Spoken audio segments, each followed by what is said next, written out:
పూర్వం ఈ ప్రదేశంలో సిద్ధులు అంటే ఋషులు తపస్సు చేసుకునేవారు. ఒక వటవృక్షం అంటే మర్రి చెట్టు కింద తపస్సు అయితే చేసుకునేవారంట. సిద్ధులు తపస్సు చేసినటువంటి ఈ వటవృక్షాన్ని సిద్ధవటం అనే పేరుతో పిలవడం అయితే మొదలుపెట్టారు. సో ప్రజెంట్ మనం చూస్తున్నటువంటి సిద్ధవటం అనే పేరు సో దాని నుండి అయితే వచ్చింది.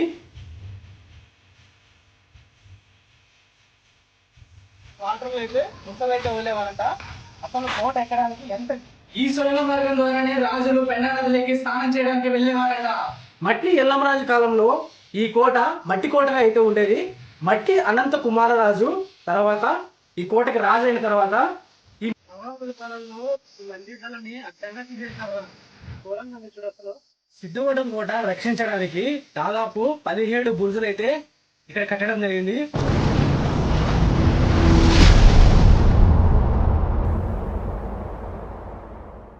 Hi friends, welcome back to Shiva Sahari YouTube channel. Friends, ఈ రోజు నేనైతే గొప్ప చరిత్ర కలిగినటువంటి ఒక కోట గురించి అయితే చెప్పబోతున్నాను. అదే మన రాయలసీమ జిల్లాలో ఉన్నటువంటి సిద్ధవటం కోట.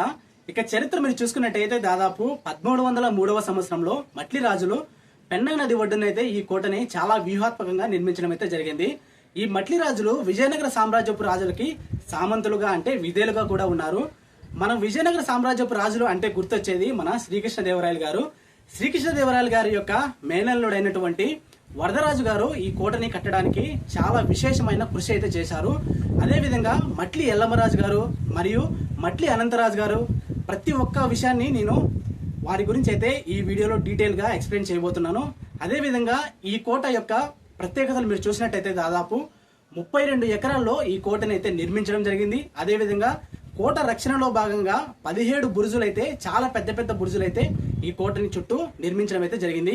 సో ఈ వీడియోలో నేనైతే 17 బురుజులు ఎందుకున్నాయి, అసలు బురుజు అంటే ఏంటి, అదేవిధంగా సామంతులని ఎవరిని అంటారు, అదేవిధంగా ఈ కోట ఎందుకని ఇప్పుడు శిథిలావస్థలకి చేయడానికి గల కారణాలు ఏంటి అనే ప్రతి విషయాన్ని ఈ వీడియోలో నేనైతే మీతో షేర్ చేసుకుంటాను. అదేవిధంగా ఈ కోట ఏ సంవత్సరంలో మన ఆర్కియాలజికల్ డిపార్ట్మెంట్ స్వాధీనం చేసుకుంది అనే పూర్తి వివరాలని ఈ వీడియోలో మీకు అందిస్తాను. సో ఇక్కడ నిలబడుకొని మీకు చెప్తే మీరు కొద్దిగా ఇంట్రెస్ట్ తప్పిపోవచ్చు.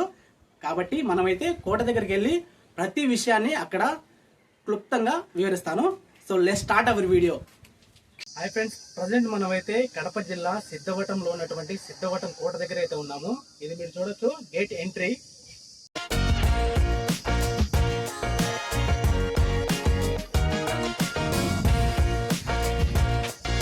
ఈ గేట్ దాటుకున్న తర్వాత ప్రధాన ద్వారం మీరు చూడొచ్చు. ఇక్కడ ఉన్నటువంటి అందమైన ప్రధాన ద్వారం. మన రైట్ సైడ్ లో వచ్చేసి గర్భమంతుడు అయితే ఉంటాడు, లెఫ్ట్ సైడ్ వచ్చేసి హనుమంతుడు అయితే ఉంటాడు. పైన వచ్చేసి కొన్ని నాటి భంగిములు కూడా మీరు చూడొచ్చు. ఎంత బాగా డిజైన్ చేశారు చూడండి. ఇప్పుడైతే లోపలికి వెళ్దాం. ప్రధాన ద్వారం అయితే ప్రజెంట్ క్లోజ్ చేశారు. సో రైట్ సైడ్ లో ఉన్నటువంటి మరొక ద్వారం అయితే ఉంది. ఈ ద్వారం గుండా లోపలికి అయితే వెళ్దాం.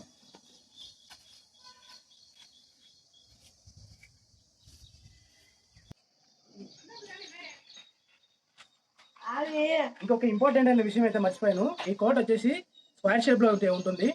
సో ప్రధాన ద్వారం వచ్చి ఇది తూర్పు ముఖ ద్వారం. పరమటి ద్వారంలో కూడా ఇంకొక ద్వారం అయితే ఉంటుంది. సో ఇక్కడ చూడొచ్చు మీరు ప్లేస్. ఈ ప్లేస్ లో అయితే ఖాళీ ప్రదేశం అయితే ఉంది కదా. ఈ ఖాళీ ప్రదేశంలో కోట ఎక్కకుండా ఉండడానికి గుంతలు అయితే తవ్వారు. సో ఈ గుంతలలో ముసళ్ళు అయితే వదిలేవారంట అప్పట్లో.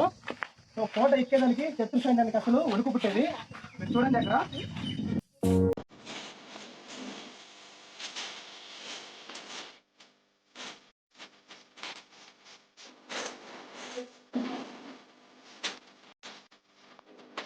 ఇప్పుడు మీరు చూస్తున్న ప్రతి స్తంభానికి వీణలు అయితే వేశారు. సో బహుశా ఇది సంగీతానికి సంబంధించినటువంటి నాట్య మండపమేమో. మీరు చూడొచ్చు ఇక్కడ చూడండి శిల్పకళ ఎలా ఉందో. ప్రతి స్తంభాన్ని ఎంత అందంగా డిజైన్ చేశారో ఆ కాలంలో. రాజులు ఈ ప్లేస్ లోనే అందమైనటువంటి కన్నెలతో నాట్యాన్ని చేయించేవారంట ఈ ప్లేస్ లోనే.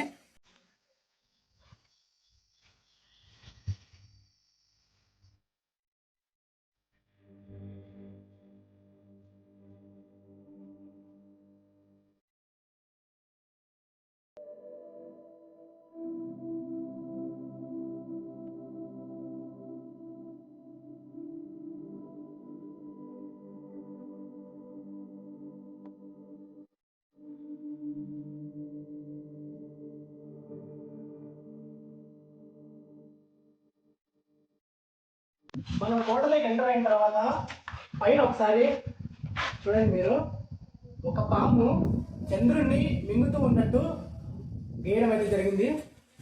ఎంత చక్కగా ఉందో. సో బహుశా ఇది చంద్రగ్రహణము విషయాన్ని మనకు చూపించడానికైతే వేసి ఉండొచ్చు.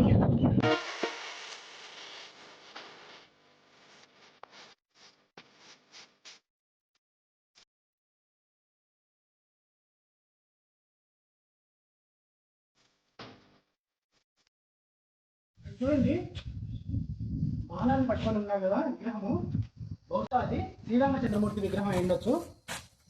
ఒకే స్తంభంలో దాదాపు 4 స్తంభాలను అయితే చెక్కడం జరిగింది. ఎంత చక్కగా చెక్కారు చూడండి,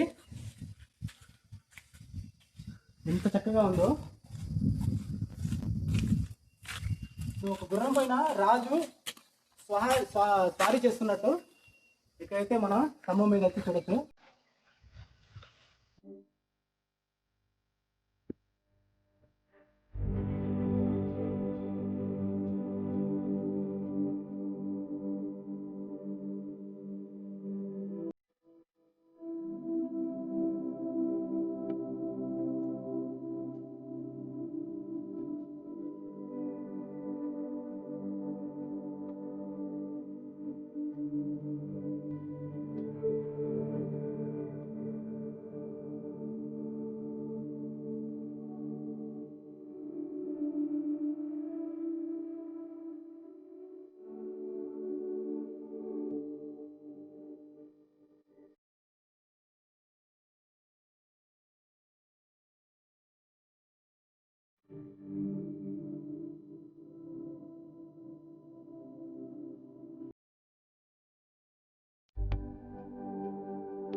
విజయనగర సామ్రాజ్యపు రాజులకు సాయం చేసినటువంటి మట్లి ఎల్లమ్మరాజుకు సిద్ధవటం దాని పక్కన ఉన్నటువంటి ప్రాంతాలను అయితే విజయనగర సామ్రాజ్యపు రాజులు పరిపాలించమని వాళ్ళకైతే పూర్తి స్వతంత్రాన్ని అయితే ఇవ్వడం జరిగింది.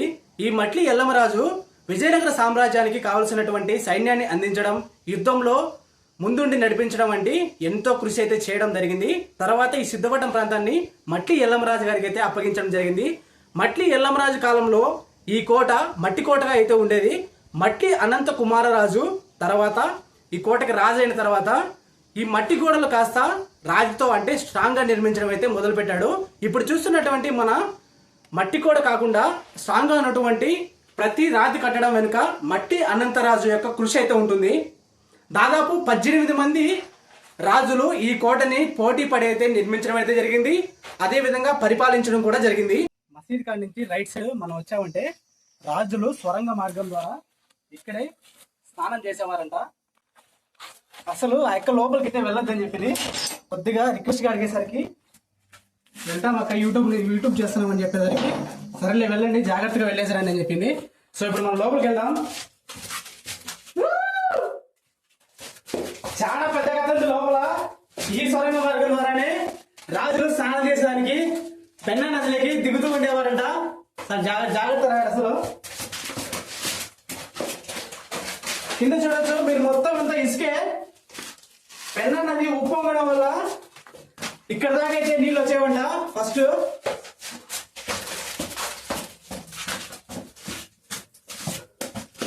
సూపర్ లొకేషన్ అసలు. మీరు చూడండి ఎంత బాగుందో. సో ఈ ప్లేస్ లో రాజులు దిగి స్నానం అయితే చేసేవారంట అప్పట్లో. ఎంత బాగుందో చూడండి లొకేషన్ ఒకసారి.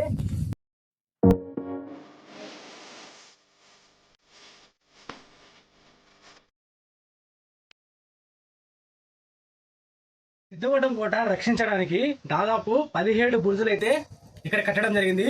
ఈ బుర్జులు కోట యొక్క హైట్ కంటే చాలా పెద్ద హైట్ లో ఉంటాయి.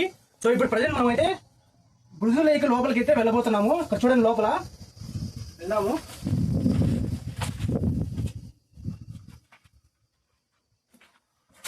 ఎంత పెద్ద బుర్జు చూడండి మీరు, ఒక పెద్ద సొరంగ మార్గం లాగా ఉంది ఇది. సో సైనికులు ఈ కోటని రక్షించడానికి ఈ బుర్జులకి ఈ ద్వారానే, ఈ మార్గం ద్వారానే రావాలి.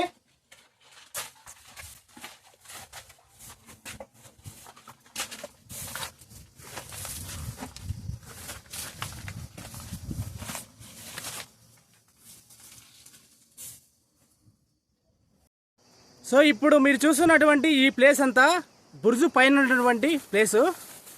మీరు ఇప్పుడు చూడండి, నా బ్యాక్ సైడ్ ఒక మార్గం అయితే కనిపిస్తుంది కదా, దీంట్లో నుంచే ఫిరంగులని ఎక్కువ పెడతారు. ఎవరైనా శత్రు బలగాలు వస్తే వాళ్ళ మీదకి దాడి చేయడానికి ఇక్కడ నుండి సైనికులు వాచ్ చేసి వాళ్ళని ఖచ్చితంగా హిట్ చేస్తారు. ఎంత పెద్ద నందీశ్వరుడు చూడండి మీరు, ఏకశిలా నందీశ్వరుడు ఎంత చక్కగా అద్భుతంగా కట్టారు అసలు. సో నంది మీద ఉన్నటువంటి గంటలు చూడండి ఎంత స్పష్టంగా కనిపిస్తున్నాయో, ఎంత అందమైన నంది విగ్రహము. సో ఇక్కడ నంది ఉంది కాబట్టి బహుశా అక్కడ చూస్తున్నటువంటి ఆ గుడి వచ్చేసి శివాలయం అయి ఉండొచ్చు. సో శివుని ఫ్రంట్ సైడే కదా నందీశ్వరుడు అయితే ఉంటాడు. 1682వ సంవత్సరంలో మొఘలుల యొక్క దండయాత్ర అయితే ప్రారంభమైతే జరుగుతుంది. ఔరంగజేబు యొక్క సేనాధిపతి అయినటువంటి మీర్ జూమ్లా సైన్యాధ్యక్షతతో ఈ కోటపైకి అయితే దాడి చేయడం జరుగుతుంది. తర్వాత నవాబుల పాలన మొదలవుతుంది. మీరు ఇక్కడ చూడండి, మహావిష్ణువు గారు సో ఒక కాళ్ళని అయితే తీసేశారు స్వామివారికి. సో విగ్రహాన్ని కూడా రాతి కట్టడాన్ని కూడా ధ్వంసం అయితే చేశారు.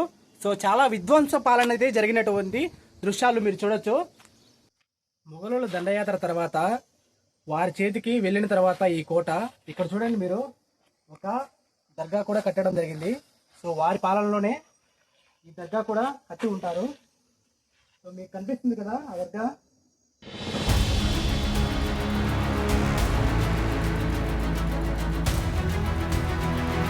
దర్గాలోకి అయితే వెళ్ళబోతున్నాము. సో ఇక్కడ చూడండి, పురాతనమైనటువంటి డోర్లు, చెక్క డోర్లు పట్టుకుంటే ఊడిపోయేటట్టున్నాయి. 1807 నుంచి 1812 వరకు ఈ సిద్ధవటం అనేది కడప జిల్లా యొక్క కేంద్రంగా అయితే ఉండింది. తర్వాత ఈ సిద్ధవటాన్ని కోటని పెన్నా నది ఒడ్డునైతే కట్టడం జరిగింది. కావున పెన్నా నది కొన్ని సార్లు చాలా వరదలను అయితే తెచ్చింది. ఈ కోటనైతే చాలా సార్లు ముంచేయడం జరిగింది.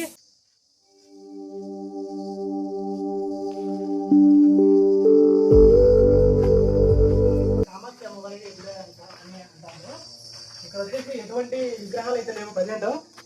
సో పక్కన అయితే ఒక నందీశ్వరుడు విగ్రహం అయితే ఉంది, కానీ ఇది బహుశా శివాలయం అయినట్టు. లోపలికి సరే, లోపలికి వెళ్ళి మొత్తం పైన వాసన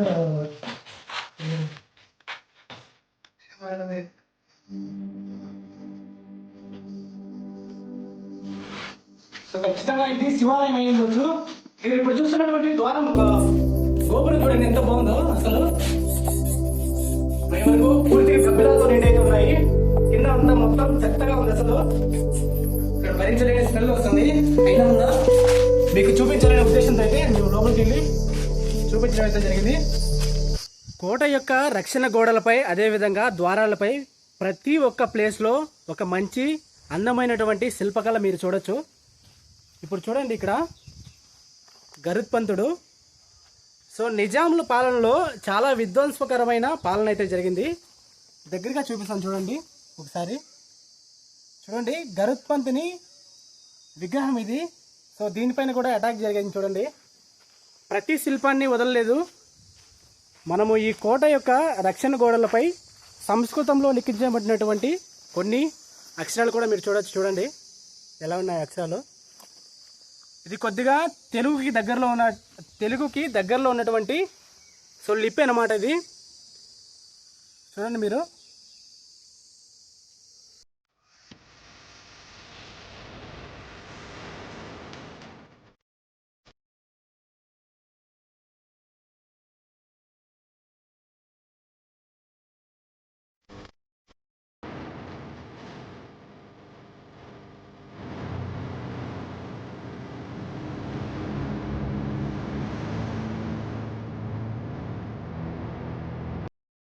నాకు ఇష్టమైన వెంకటేశ్వర స్వామి.